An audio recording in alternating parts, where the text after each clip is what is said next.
Salut les amis, j'espère que vous allez bien. Je vous souhaite la bienvenue dans cette nouvelle vidéo. On se retrouve aujourd'hui en canal pour une pêche à la grande canne, pêche de gros gardons essentiellement. Je vais essayer de faire ça aujourd'hui. C'est vrai qu'il commence à faire beau. Ça fait 2 fois que je viens ici, 2 fois que je fais brouillou quasiment, mais bon, c'était en plein hiver, décembre, janvier. Il a fait très froid. C'est même pendant la vague de froid qu'on a eu en France. Là du coup avec le vent du sud, la poussière du Sahara, tout ça, vous avez dû en entendre parler. Du coup je vais réessayer quand même, je vais retenter ma chance ici. C'est le même canal que j'ai fait dans la dernière vidéo sur le concours à Arles. Voilà, donc ce que je vais faire, c'est que je vais utiliser exactement la même amorce, la même composition. Je vais juste mettre un petit peu plus de terre. Pourquoi? Parce que ici en fait il y a beaucoup plus de courant. Il y a une écluse en bas, enfin un barrage anti-sel, ce qui fait qu'avec les éclusés il y a beaucoup plus de courant.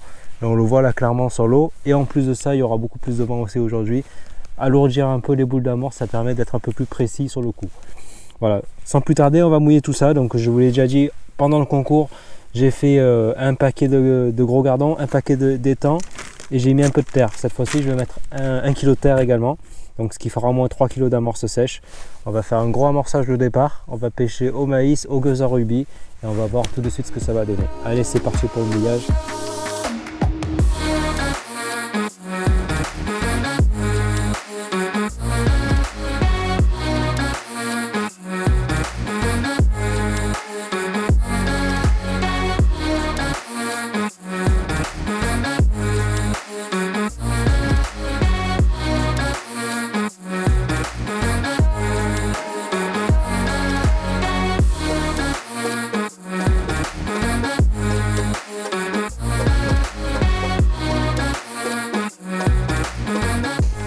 Alors aujourd'hui j'ai pêché juste avec une ligne de 2 grammes. J'ai 2 lignes, j'ai une ligne avec une antenne jaune au cas où si ça commence à se couvrir, une antenne rouge. Pourquoi 2 grammes? Parce qu'ici il y a quand même pas mal de courant. Donc surtout au fond, on ne peut pas trop le voir à la surface malgré le fait qu'il y ait un peu de vaguelettes, mais au fond ça défile un peu. On le remarque quand... En plus ici on tape les poissons à 1 m, 1,50 m plus bas de notre amorce, donc ça veut dire que l'amorce dérive au fil de la pêche. Donc je vais monter 2 grammes. Pourquoi aussi? Parce qu'ici on est vachement exposé au vent, donc on est dans la vallée du Rhône, donc si jamais il y a le vent qui se lève, le Mistral qui se lève, ça souffle latéral sur ma gauche. Donc en fait le flotteur va beaucoup être soumis au vent. Pourquoi je vais monter 2 grammes. C'est pas exceptionnel le 2 grammes, j'ai vu pire, mais... Donc je vais pêcher avec un kit 4, donc sur 4 éléments. Voilà. Donc là on voit que la bannière, que ma ligne est à la bonne longueur pour un kit 4. Je l'ai noté sur mon plioir. Voilà, ça arrive un peu juste avant la fin du kit. Ça permet en fait de décrocher plus facilement le poisson. Voilà, de l'avoir à portée de main, de garder une tension pour avoir le dégorgeoir et pouvoir mettre le kit sous le bras.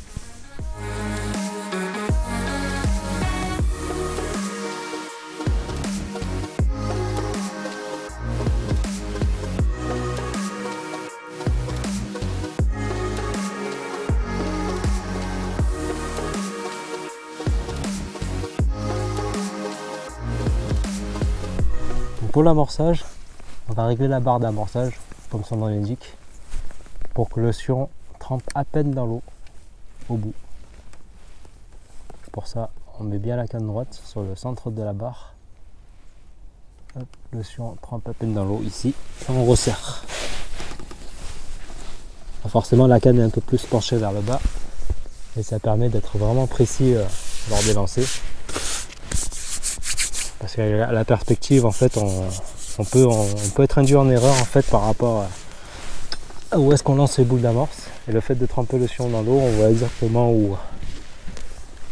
Vraiment, le bout du sion, on voit exactement où la boule va tomber.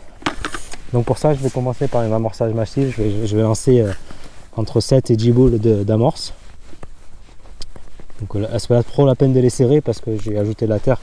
C'est des boules qui sont assez compactes quand même, mais qui vont quand même travailler dans l'eau.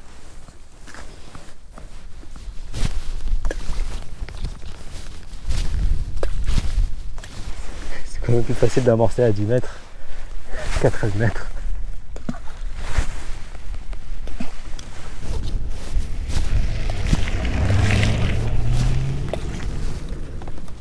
Voilà, après le reste d'amorce, On va la garder pour les rappels à la coupelle.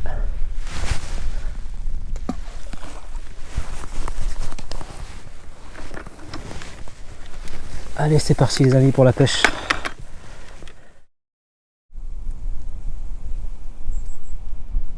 Alors, le vent se lève, c'est un truc de malade. Bon, ils n'avaient même pas prévu normalement aujourd'hui. Allez, hop, première touche, premier poisson.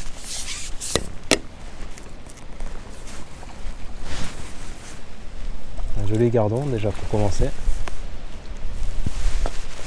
Oh putain.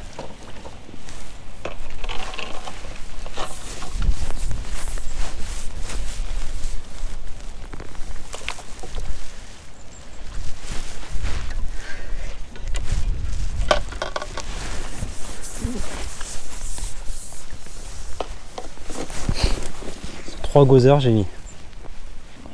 Des beaux gardons. En tant que les poissons sont là.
Là, ils prennent mieux à l'hameçon quand même. Ça a l'air joli en plus.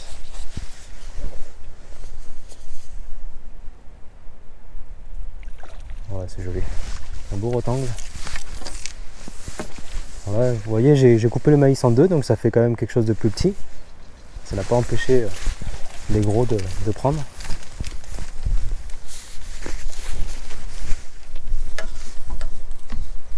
Bien au contraire, il s'est pas décroché au moins.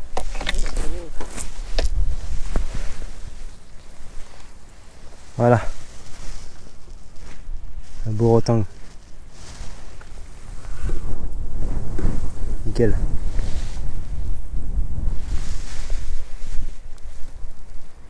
Il est bien piqué juste au bord.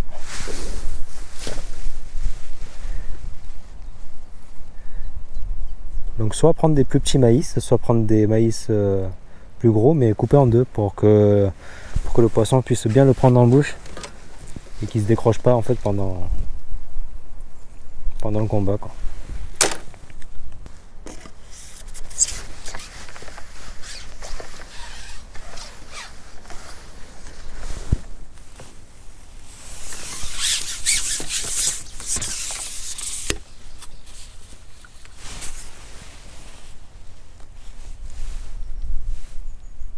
Petit gardon. Allez, on va faire un autre rappel à la coupelle. 3 petites boules de cette taille là.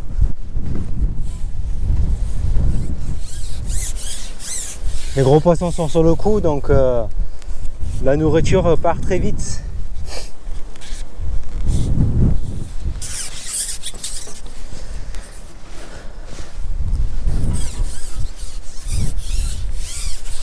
Et je mets du maïs que dans la dernière coupelle en fait. Je mets pas à chaque coupelle, sinon ça va faire trop de maïs au fond. Hop, je prends le repère en face, la barre d'amorçage, je dépose. On fait en sorte que la coupelle ne touche pas l'eau en revenant. Hop, et le maïs, pardon, failli oublier. Voilà, une petite poignée.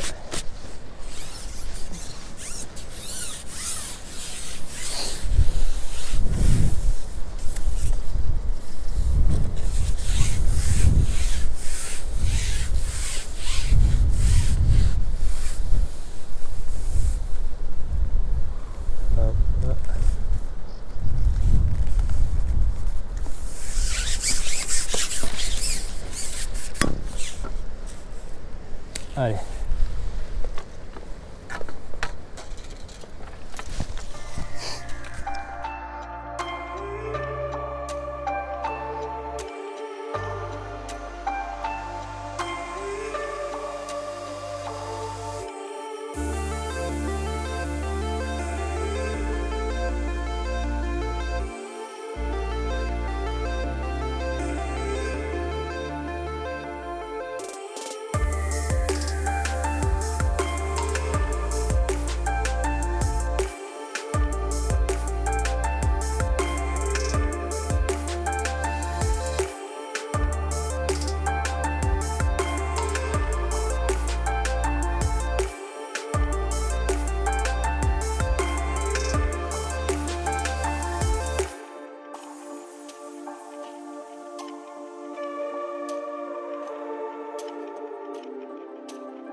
Bon les amis, du coup, on va essayer avec deux terreaux.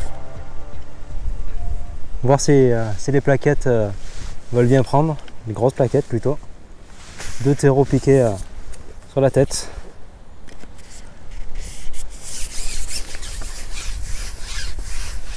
Le maïs, j'ai essayé pour l'instant, ça donne pas grand chose. Je pense que les poissons recherchent quelque chose qui bouge un peu. Oh là là, cette rafale me fait mal.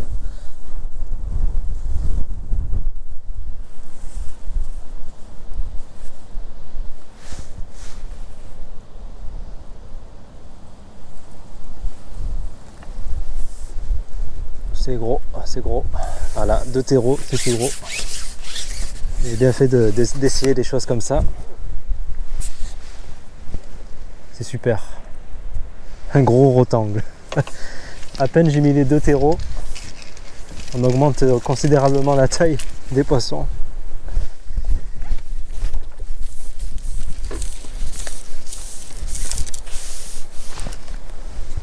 Super. Ah ben, j'ai fait le plus gros poisson de la session pour l'instant, en mettant deux terreaux à la place de 3 gozer. Voilà.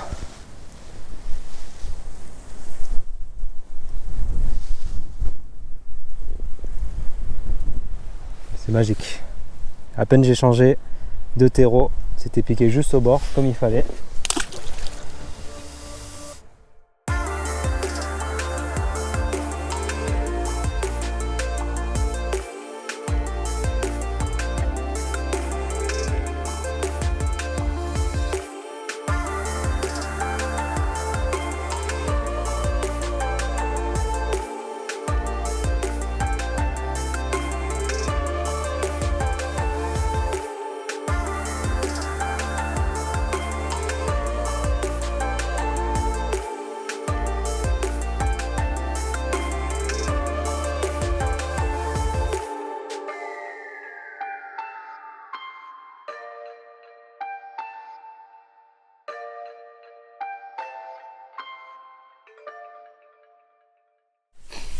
Donc voilà les amis, la session de pêche est terminée, il faut que je m'en aille parce qu'il y a le couvre-feu. Donc très belle pêche aujourd'hui. J'ai commencé par des gros gardons, des moyens gardons, puis après les plaquettes sont arrivées. Il y a eu des rotangles aussi au rendez-vous. Un gros rotangle dans le tas aussi. Je vais sortir ça pour vous montrer, on va peser tout ça rapidement. Hop. Voilà, super beau riche. Je vous rappelle qu'on est encore en hiver, hein. Cette vidéo a été tournée, je crois qu'on est le 27 février. Donc on est encore en hiver. Mais bon, les eaux sont quand même chaudes ici dans le sud. Et ce qui m'a permis de faire une très belle bourriche au maïs, au gozer, au terreau, un peu de tout. Ça a super bien marché. On va peser tout ça rapidement pour les relâcher. Juste pour voir combien ça fait. Donc j'ai déjà taré le peson sur le poids de l'épuisette. Et je tiens. Faut pas que je les enlivre en bas en kilos. Il y a à peu près 8 kg et demi. 8 kg et demi, donc ouais, je sais pas si j'ai déjà fait mieux ou pas. J'avais fait une belle pêche l'année dernière aussi, à peu près à la même période, avant le confinement. Mais voilà, très belle pêche, je suis assez content. Je comptais venir au feeder ce matin à cause du vent, mais finalement à la grande canne, vu que ça a très bien marché, je suis assez satisfait. Voilà les amis, je vais relâcher ces poissons là, je vous dis à une prochaine, merci d'avoir suivi cette vidéo, j'espère que tout ça vous a plu, c'était une session vraiment juste comme ça pour la détente, avant de reprendre le travail de la semaine, et pour en profiter également un peu aussi au bord de l'eau. Voilà les amis, allez on relâche tout ça, je vous dis à la prochaine, ciao ciao.